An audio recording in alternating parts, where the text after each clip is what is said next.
বিএনপির কিছু কিছু নেতাকর্মী মনে করতেছে আমি বিএনপির শত্রু হয়েছি। আমি বিএনপির পলিটিক্যাল অপোনেন্ট। আমি কখনো বিএনপি করি নাই। আমারে হাসিনার লোকজন বিএনপি কইতো, আর কইতো আমি তারেক রহমানের ট্যাগা খাইয়া হাসিনার বিরুদ্ধে বলি। ভাগ্যের কি নির্মম পরিহাস, আজ বিএনপির লোকেরা বলে আমি জামাতের ট্যাগা খাইয়া বিএনপির বিরুদ্ধে বলি। আপনাদের একটা সৎ পরামর্শ দিই ভাই, পলিটিক্যাল অপোনেন্টকে বুদ্ধিমত্তার সাথে ডিল করেন।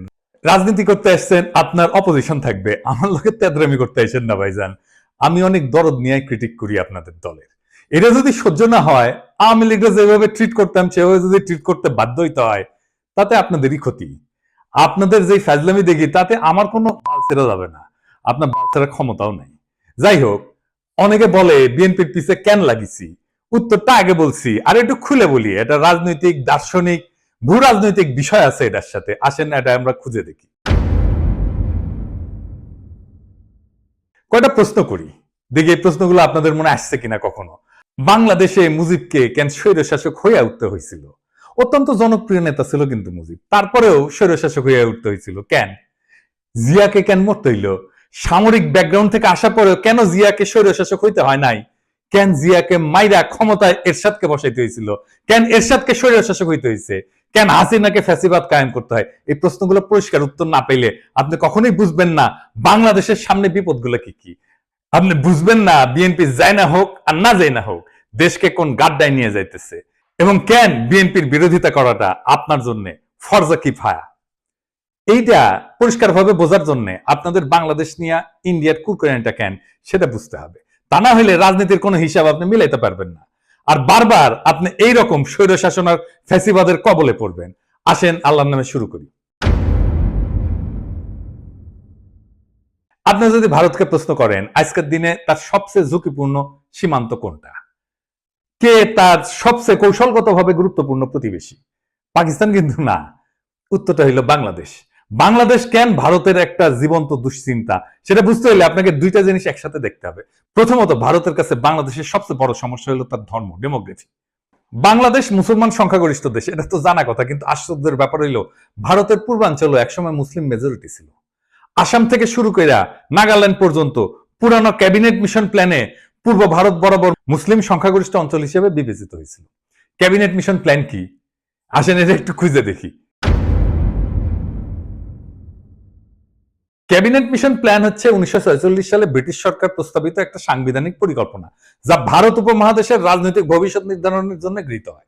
এই পরিকল্পনার মূল উদ্দেশ্য ছিল ভারতকে একটা ফেডারেল কাঠামোর অধীনে ঐক্যবদ্ধ রাখা, যেখানে প্রদেশগুলা ধর্মীয় সংখ্যাগরিষ্ঠতার ভিত্তিতে তিনটা গ্রুপে বিভক্ত করা হয়েছিল। গ্রুপে ছিল হিন্দু সংখ্যাগরিষ্ঠ প্রদেশগুলা, যেমন ধরেন মাদ্রাজ, বোম্বে, ইউনাইটেড প্রভিন্স, মানে বর্তমানে যেটা উত্তরপ্রদেশ, বিহার, সেন্ট্রাল প্রভিন্স ইত্যাদি। 2 নম্বর গ্রুপ হচ্ছে মুসলিম সংখ্যাগরিষ্ঠ পশ্চিমাঞ্চলীয় প্রদেশসমূহ, যেটা নিয়ে আসলে পশ্চিম পাকিস্তান হয়েছে, যেমন পাঞ্জাব, সিন্ধ, বেলুচিস্তান, উত্তর পশ্চিম সীমান্ত প্রদেশ ইত্যাদি। আর 3 নম্বর গ্রুপ হচ্ছে যেটা বাংলাদেশ হয়েছে আজকে, মুসলিম সংখ্যাগরিষ্ঠ পূর্বাঞ্চলীয় দেশ, যেমন বাংলা, আসাম। আসামের মধ্যে হাতছাড়া হয়ে গেছে। ম্যাপে যে সাদা সাদা অংশগুলো দেখতেছেন না, ওইগুলো বলা হইতো প্রিন্সলি স্টেট, মানে রাজা ছিল। এটা দেখায় দেন, সেই রাজ্যগুলোতে সবগুলো কিন্তু ইন্ডিয়া পরে খেয়ে ফেলিছে। আজকের দিনেও পশ্চিমবঙ্গের সরকার হিসেবে 27% মুসলমান জনগোষ্ঠী, আসামে সেটা 34%-এরও বেশি। বিজেপির রাজনীতিতে যে এনআরসি দেখেন না, তারপরে সিএ দেখেন, এগুলো মূলত বাংলাদেশের মুসলিমদের নিয়ে। মুখে বলা হয় পাকিস্তানি বা আফগানদের কথা, কিন্তু ভিতরে ভিতরে ভয়টা হইলো বাংলাদেশের 17 কোটি মুসলমানদের কয়েক শতাংশ যদি চলাচল শুরু করে বর্ডার ক্রস করে, তাহলে গোটা অঞ্চলটার ডেমোগ্রাফি বদলায় যাবে। এই ভয় থেকে সিএ, এনআরসি আসামে শুরু হয়, পরে ছড়ায় পরে গোটা ভারতে। সে মনে করে বাংলাদেশের মুসলমানরা ভারতে ঢুকায় এই অঞ্চলগুলোকে যদি মুসলমান প্রধান বানায় ফেলে, তাহলে তো সেই রাজ্যগুলোকে রাখতে পারবে না তারা।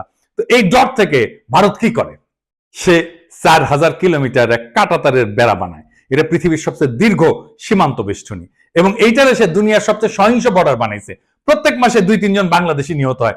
ভারতীয়রা গরু খায় না, বাংলাদেশিরা গরু ভালোবাসে, এই গরু বাণিজ্যেই ঝরে প্রাণ। ঘটনা হচ্ছে এই গুলিতে ইন্ডিয়ার কোন নাগরিক আজ পর্যন্ত সীমান্তে মারা যায় না। ভারতের অধিকার আছে বেড়া দেওয়া, ওর মুরগি ওই লেজে কাটুক, কিন্তু আমরা বলার কে? রাষ্ট্র চাইলে সীমান্ত বন্ধ রাখতে পারে, কিন্তু বাস্তবতা হলো বাংলাদেশিরা তো ভারতে যাইতে চায় না, যাইতে চায় মধ্যপ্রাচ্যে, সিঙ্গাপুরে বা অন্য কোথাও। তবে তারা চলমান মানুষ, উদ্যমী পরিশ্রমী মানুষ, তারা চলে যায় সবখানে, এমনকি করাচিতেও। এইখানে আসে দ্বিতীয় সমস্যা, সেটা হইতেছে এই শিলিগুড়ি করিডোর বা চিকেন নেক। আমরা এটা আগেও আলাপ করছি অনেকবার, আসেন আরেকবার একটু আলাপ করে দেখি।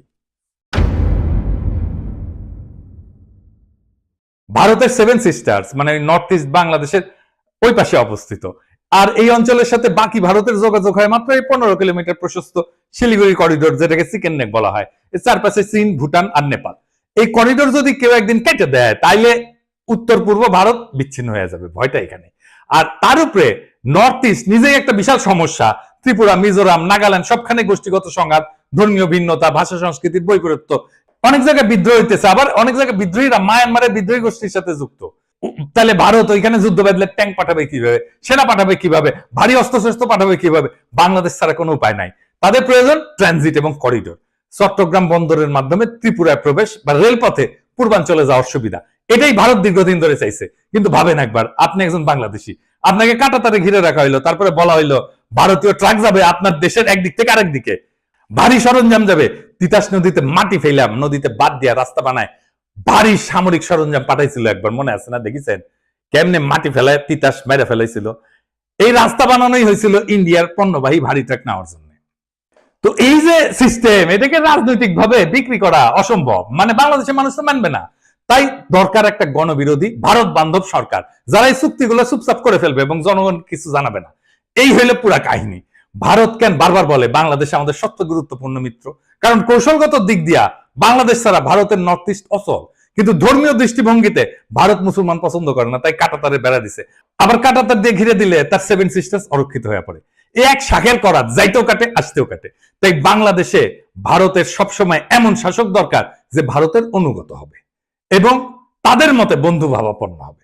ভারতের প্রতি বন্ধুভাবাপন্ন হইলে বাংলাদেশের জনগণ হয়ে উঠবে সরকার বিরোধী, তাই তাকে হইতে হবে স্বৈরাচার। বাংলাদেশের 3টা ভারত বান্ধব সরকার ছিল, মুজিব, এরশাদ আর হাসিনা। 3টাই স্বৈর শাসক। জিয়া আর খালেদা জিয়া এই 2জন প্রবল ভারত বিরোধী ছিল জন্য তাদের স্বৈর শাসক হইতে হয় নাই। একজনকে মরতে হয়েছে, আর একজনকে বিষ প্রয়োগে হত্যার চেষ্টা করা হয়েছে। আমি প্রমাণ সহ এপিসোড করেছিলাম খালেদা জিয়াকে বিষ প্রয়োগ করা হইতেছে, দেখে নিয়েন যদি দেখে না থাকেন। তাইলে এই যে মির্জা ফখরুল যে বলে ভারত বন্ধু দেশ, এটা শুনেন কি বলে। ভারত আমাদের প্রতিবেশী, সবচেয়ে বড় প্রতিবেশী, আমাদের বন্ধু। আমাদের যুদ্ধের সময় 1971 যুদ্ধের সময় আমাদের সহযোগিতা করেছিল। আমরা ভারতের কাছে সবসময় প্রত্যাশা করি যে ভারত বাংলাদেশের মানুষের পাশে দাঁড়াবে। শুনেছেন তো? আর এই যে আমরা যে অভিযোগ করি যে বিএনপির সাথে ইন্ডিয়া সিস্টেম করেছে, এই সিস্টেম যদি করে থাকে তাইলে তো বিএনপি স্বৈরাচার হয়ে উঠবে। বাংলাদেশের স্বৈরাচার হয়ে ওঠার সব শাসক ধ্বংস হয়েছে। বিএনপির নেতা কর্মীদের বলতেছি, আপনারা কি চান বিএনপি ধ্বংস হয়ে যাক? আমরা রাতারাতি বিএনপির মতো একটা দল তৈরি করতে পারবো, তাইলে ক্ষতি কার হবে? বিএনপির হবে নাকি বাংলাদেশের হবে? আজকের এপিসোড দেখার পরেও যদি আমাদের বিএনপির শত্রু বলে মনে হয়, তাহলে কিছু বলার নাই। নিজের ঘুম নিজে মারতে চাইলে কেউ তারা ঠেকাইতে পারবে না। তাই যারা এখন ঘুমায় আছেন তারা যায় না রাখেন, আপনার ঘুমের দাম ভারত থেকে বুঝে নিচ্ছে। আপনার ভূখণ্ড ব্যবহার করে, আপনার নদী হত্যা করে, আপনার ভবিষ্যৎ বন্ধক রেখা, আপনার গণতন্ত্রকে লাশ বানায়, তারা আগ্রাসনকে সৌহার্দ্য বলে চালাই দিচ্ছে। আর আপনি একটা দলকে বাঁচাতে গিয়ে পুরা জাতিকে খাদের দিকে ঠেলে দিতেছেন। বিএনপি যদি আবারও এই খেলা না বোঝে, যদি তার নেতৃত্ব আবারও ভারতের পায়ের দিকে মুখ করে বসে থাকে, তাহলে মনে রাখবেন স্বৈরতন্ত্র কারো আপন হয় না। আপনি ভারতকে বন্ধু পাবেন, ভুল করেন না। ভারত কখনো বন্ধুত্ব চায় না, সে দাসত্ব চায়, করিডোর চায়, চুপচাপ মাথা নত করা সরকার চায়। আপনি যদি আজও সেই স্বপ্নে ভাসেন যে ভারত আপনার পাশে দাঁড়াবে, তাইলে আপনি ইতিহাস পড়েন নাই, রাজনীতি বোঝেন নাই, স্বাধীনতা মানে জানেন না। এখনো সময় আছে, সোজা হয়ে দাঁড়ান, আপোষের রাজনীতি ছুঁড়ে ফেলে দেন।